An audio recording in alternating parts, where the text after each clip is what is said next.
First of all so good to see you all. Mangalmukhi बहुत ही अच्छा इंटरेस्टिंग सा टाइटल लग रहा है।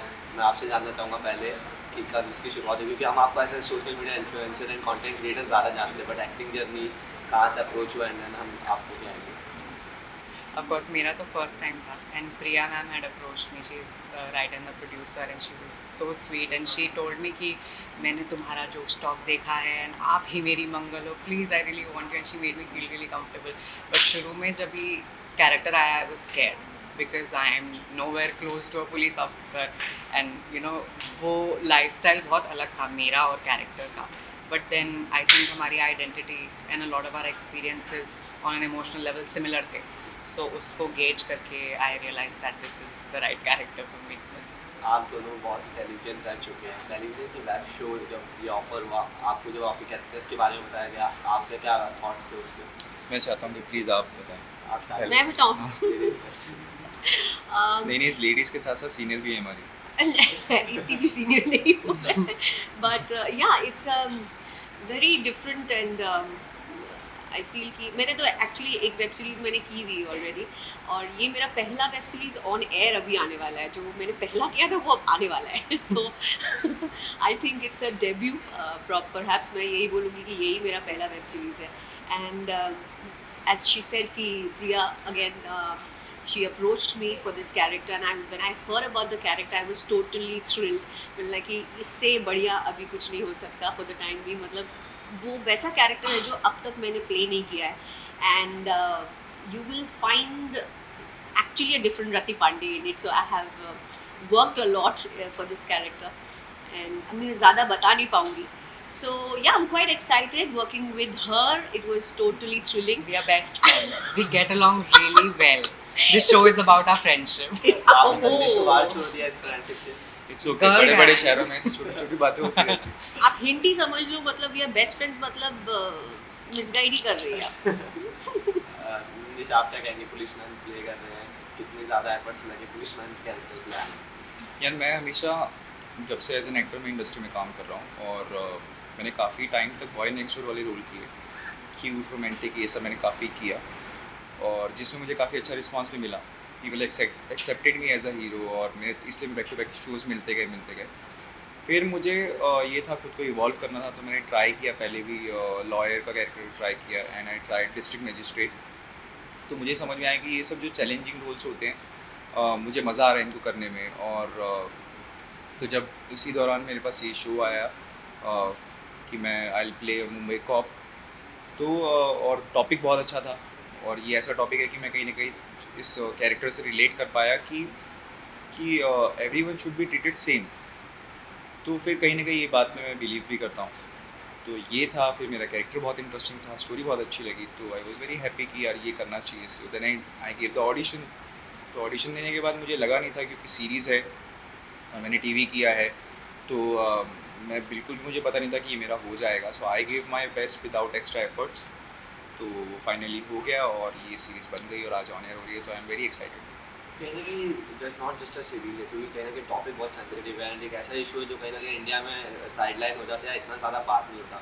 स्पेशली मैं आपसे जानना चाहूँगा, जब ये टॉपिक को लेकर आपको अप्रोच किया गया, कहीं ना कहीं कैरेक्टर्स जो आप यहाँ पे प्ले कर रहे हैं, आपकी रियल लाइफ में भी जो आपने फाइट्स किए हैं, कहीं ना कहीं उसमें सिमिलरिटीज़ हैं, तो आप उससे कैसे देखते हैं? जब मुझे शो के लिए अप्रोच किया गया I didn't know anything about the story and then I came to Bombay and ma'am ने मेरे को एक बहुत we did a whole like she did a reading and a story telling to me and तब मुझे realise हुआ कि अच्छा कॉप का रोल है एंड मेरा अपना बायस था because I had seen transgender people एक ही तरीके से मूवीज़ में, है ना, या तो इट्स हाइपर सेक्शुअल या फिर इट्स लाइक अ स्टीरियोटाइप। तो इस जब मैंने ये देखा, even though my whole life I was like if I act I want something different, but जब भी टेबल पे रखा ना it's so different, तब I was like अरे हो लिया। So I was nervous in that way, but the show has done such a wonderful job in showing a transgender person's struggle besides just being transgender. उनकी life में उनकी job की complications है, you know, struggling with her seniors और getting the job in the first place, जिस case पे वो काम कर रही हैं उसमें उन्हें क्या क्या फेस करना पड़ रहा है। So I think one thing that I am really satisfied with is that it's set a scene where transgender लोगों की लाइफ भी होती है, there's more to us than our label, Yeah, true, so true. that's really exciting. आप लोग से मेरा सवाल थोड़ा अलग है कहीं न कहीं, क्योंकि आप लोग एक चेंज का पार्ट बन रहे हो इस सीरीज़ के द्वारा। बहुत सारे लोग इंडिया में जिनको एजुकेशन नहीं है, जिनको नॉलेज नहीं है इस बारे में, वो कहीं न कहीं आप लोग एजुकेट करोगे, एक आप लोग पर्सपेक्टिव उनकी तरफ पहुँचाओगे। तो जो आप लोग को पता चला कि स्टोरीज़ अबाउट ट्रांस एंड आप लोग कैसे उसके पहले कैसे फ़ील करते थे अबाउट दिस, वो मैं आपके पर्सनल थॉट जानना चाहूँगा कि आप इस कम्युनिटी को कैसे देखते हैं, इस बारे में क्या कैसे सोचते हैं? See it's about evolution. आप बचपन से जो जिस माहौल में रहते हो या बड़े होने तक आपकी जगहें डेस्टिनेशन इतने शिफ्ट होते हैं, इतने फेजेस आते हैं। सो व्हाट आई फील, जहाँ मैंने एक्सपीरियंस किया है while doing this show also, it's about identity crisis and it happens with you, to me, to our parents, कहीं भी कोई भी हो। इट्स नॉट अबाउट ट्रांसजेंडर्स, ये तो जेंडर्स की बात हम कर रहे हैं, but it happens with every gender.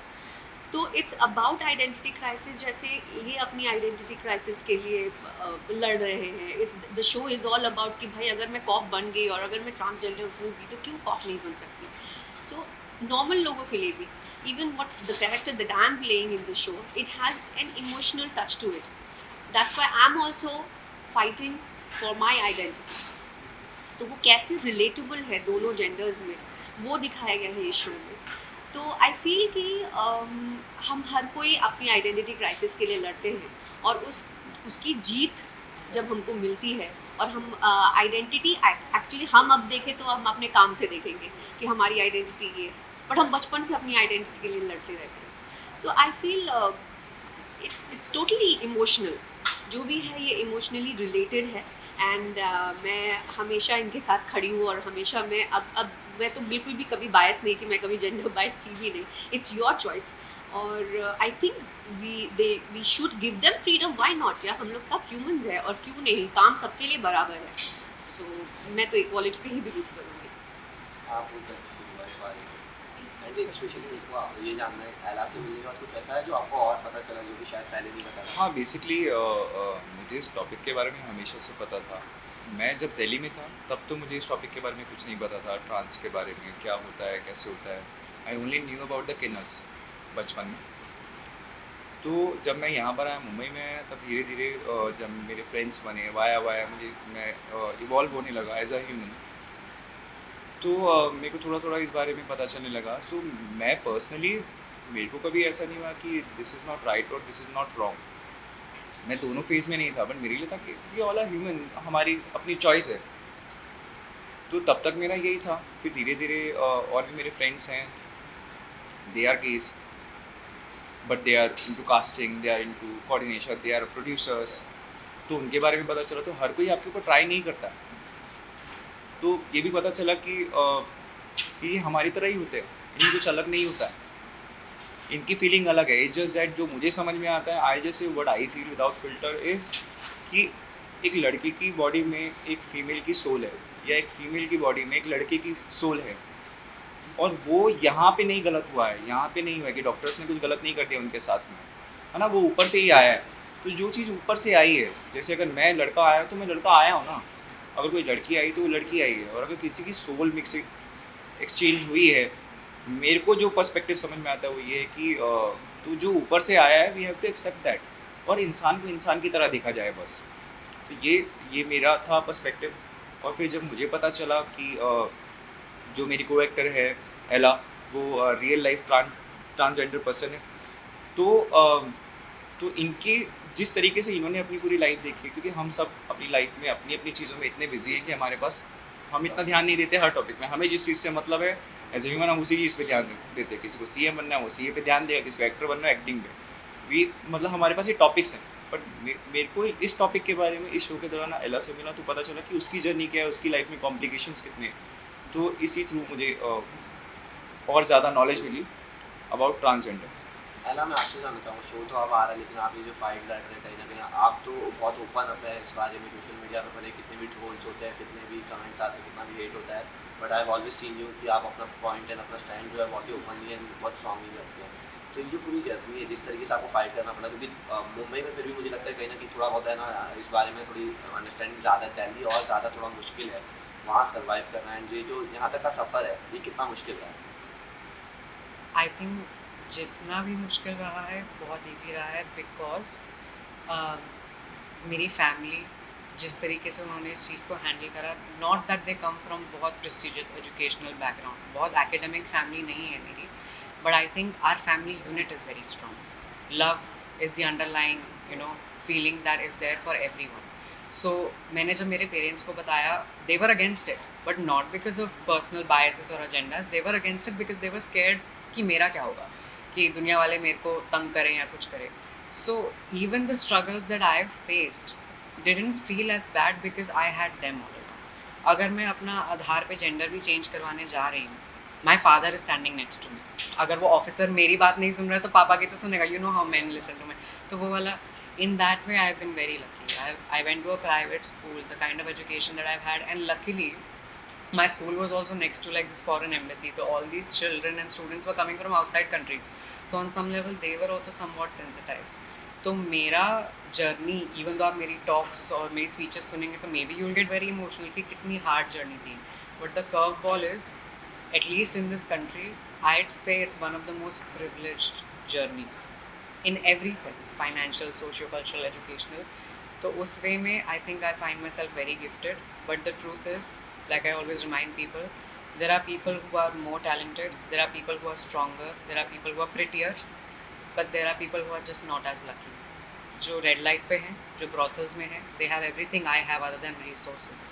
So in that way I've been very lucky, and all I want is to be able to, I guess, give back to what God has given me in form of luck to my community.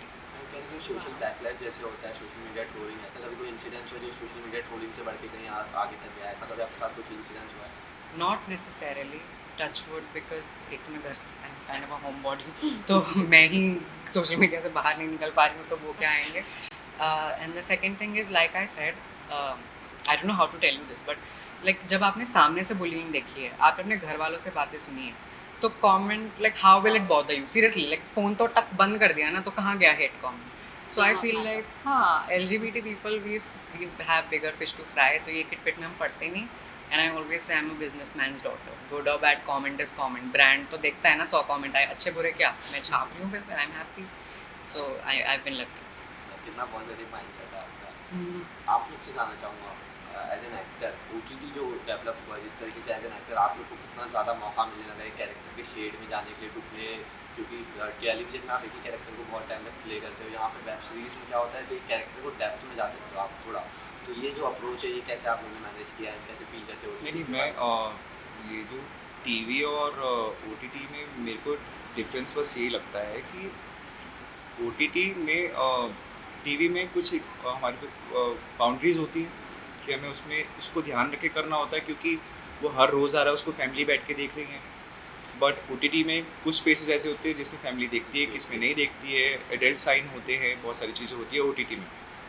तो evolve हो रहा है ना. और adult movies पहले आती थी, अभी OTT पे एडल्ट चीज़ें आती है काफ़ी ज़्यादा. तो हर वो दोनों की अलग अलग जर्नी है. आपका शो 18+ है या 16, क्या कुछ ऐसा है? नहीं, ऐसा कुछ भी फॉर नहीं. एवरीवन. हाँ, for everyone. This show is for everyone. For everyone, bye. for the family, for the जनता. मेरा सवाल आपसे थोड़ा सा अलग रहेगा. आजकल एक डिबेट चल रही है टीवी को लेकर, क्योंकि टीवी में वर्कलोड मैनेजमेंट बहुत ज़्यादा मुश्किल हो जा रहा है. 12-12 घंटों की शिफ्ट हो रही है. यहाँ पे कंपैरेटिवली फिल्म्स में शायद कम होता है. इस पे आप इसे कैसे देखते हैं? Again as an OTT, as a platform, actors के लिए कितनी अच्छी अपॉर्चुनिटी है? It's all about exposure. अभी जो हमारे टाइम पे टेलीविजन था, उसमें से ज़्यादा कुछ भी चेंज नहीं हुआ. टॉकिंग अबाउट टाइम सिनेरियो, या there is a time constraint. आजकल जितने भी डेली सोप्स हैं वो 7 डेज अ वीक चल रहा है, मतलब 8वां होता तो 8वां भी कर लेते. तो उसमें आप समझ रहे हो कि एक मेन लीड को कितना एग्जर्शन होना पड़ता है. हम लोग जब काम करते थे, अभी मुझे 5 years हो गए हैं टेलीविज़न नहीं किए हुए. I have not quit the television, but still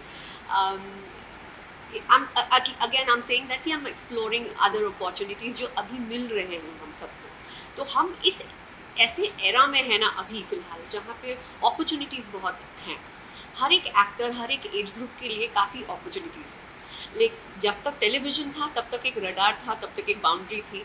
अगर आपने एक बहू का रोल किया तो 2-3 साल बाद आप सासी बन जाएंगे.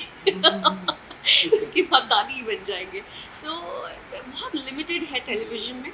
I belong from television industry, I am very grateful कि मैं टेलीविज़न इंडस्ट्री से आज जो भी हूँ मैं टेलीविज़न की वजह से हूँ. सो वही है कि टाइम कंस्ट्रेंट OTT में क्या होता है, वेब सीरीज़ हो या फिल्म्स जो भी मैं कर रही हूँ, उसमें आपको बहुत टाइम मिलता है to groom yourself, to work on your character. आपको ऐसा नहीं है कि अभी आपको 15-15 पेजेस की लाइंस करनी है, फटाफट आपको टेलीकास्ट भी है आज शाम का, तो वो जो हसल होता है ना, it takes for a troll आपके हेल्थ पे, आपके माइंडसेट पे, आपकी कोई पर्सनल लाइफ नहीं And even होती content जब टेलीविजन quality कर रहे हो तो। Content quality even content wise भी अगर कोई प्रोड्यूसर चाह रहा है कि हम कोई मेच्योर लव स्टोरी लाए, कुछ रिलेटेबल स्टोरीज लाइक OTT, वो चलेगा ही नहीं टेलीविजन में। वही जो चला आ रहा है बिकॉज उसके मासेस ही ऑलरेडी सेट है। So this television is never gonna extinct, कभी भी वो खत्म नहीं होने वाला। टेलीविजन कल भी था, आज भी है, कल भी रहेगा। पर कहने में आप लोग So- बोल रहे हो एज एन एक्टर टेलीविजन कर करके, एज एन एक्टर आप लोग Me बोल रहे don't कोई know. फॉर्मेट वही सेम स्टोरी नहीं नहीं See- बहुत सारे क्रिएटिव कॉल्स हैं जो अब तक चेंज नहीं हुए। Like I just recently did a cameo on television for colours.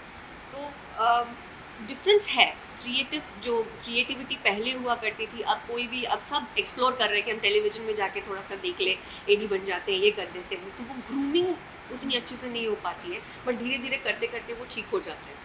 तो story wise, content wise they are exploring, but the thing is कि लिमिटेशंस हैं टेलीविजन में। आई विल नॉट से कि टेलीविजन इज़ बैड और I will not do any television shows. जितने भी promotions होते हैं वो टेलीविजन पे ही होते हैं, चाहे वो फिल्म्स हो, चाहे जो भी वेब सीरीज़ हो। आजकल हर एक शो को पकड़िए और वहाँ पे प्रमोशंस के लिए चले जाइए। So television is still there and it will never extend. मेरी फाइट तो थोड़ी सी अलग है, because I was a introvert guy, I was a dancer. मैं एक्टिंग में आ गया तो मेरे को तो ऐसा है कि बस मुझे आप कोई भी रोल दे दो, मेरे को बस वो रोल अच्छा करना है। अब वो TV हो या OTT हो या मूवी हो, I just give my best. So मैं आती हैं TV के अंदर बहुत सारी चीज़ें कि रिपीटेटिव होती हैं, तो मेरा ध्यान क्या रहता है कि even though it is repetitive, but उसको कैसे और इंटरेस्टिंग बनाया जा सकता है। तो वहाँ पे कहीं ना कहीं ये स्पेस भी मिलता है कि if you are doing good by chance, तो आप अपनी बहुत सारी चीज़ें ऐड भी कर सकते हो, तो वो स्पेस भी मिलता है। तो बस ये कि TV में ये होता है कि जो कहानियाँ हम देखना चाहते हैं TV में, जो OTTs में आ रही हैं, वो कहानियाँ जब TV में आई हैं तो लोगों से उतना प्यार शायद नहीं मिला, तो उनको फिर बैक टू बेसिक जाना पड़ा, या बार बार बैक टू बेसिक जाना पड़ता है, क्योंकि जिसकी ऑडियंस वही देखना चाहती है तो वो वहाँ पे वही दिखाते हैं। OTT पे हम एक अलग माइंडसेट से आते हैं, जब हम मूवीज़ देखते हैं तो हम एक अलग माइंडसेट से जाते हैं। सो आई थिंक वो एक अलग माइंडसेट है और ये एक अलग माइंडसेट है। Television is all about ratings also. Like there are so many scripts which I don't like personally, but it's going on very well. जब मेरे को मतलब एक्टिंग हम नहीं आती थी तो रिलेट नहीं कर सकते उस स्टोरी को, बट वो पर अच्छा चल नंबर 1 चल रहा है। जब मुझे एक्टिंग नहीं आती तो सुपर हिट So- शो किया, जब मैंने सीखी तब से सिर्फ चल रहा है Yeah, बस। it's all about ratings also. Interesting, आपके हाथ में नहीं है ऑडियंस कैसे परसीव। हाँ तो वही है, बस अपना ट्राई करते रहो। इंटरेस्टिंग स्टोरी लाइन है मंगलमुखी। क्या इसमें भी स्टीरियोटाइप ही चलता रहेगा या फिर आपके कैरेक्टर, मैं होप कर रहा हूँ क्योंकि आप ट्रांस वुमन और भी पुलिस ऑफिसर को फेस कर रहे हैं, बहुत ही अलग सी जर्नी होगी, वो शायद कभी अब तक टेलीविजन या कहीं भी देखी नहीं गई इंडियन टेलीविजन में। तो आप अपने कैरेक्टर के बारे में बताइए, क्या क्या दिखाया गया, किस तरीके की स्टोरी लाइन है, क्या स्ट्रगल्स हैं एंड किस वे में उसे प्रोसीव किया गया। I think see stereotypes are habit, right? एक तरीके से, और वो habit इस शो में भी है, but the wonderful thing is कि उनका जो repercussion होता है वो भी शो में दिखाया गया है। If somebody is looking at me through some lens, तो how is it affecting me psychologically? How is it affecting me जब मैं काम पे जाती हूँ? और उस इंसान को भी किस तरीके से ट्रीट किया जा रहा है जो मेरे साथ गलत कर रहा है, उसको भी उस चीज़ का कॉन्सिक्वेंस फेस करना पड़ रहा है। तो I think stereotypes are not necessarily bad. They can also be lessons, right? If you look at them with a subjective lens and not as a rule book.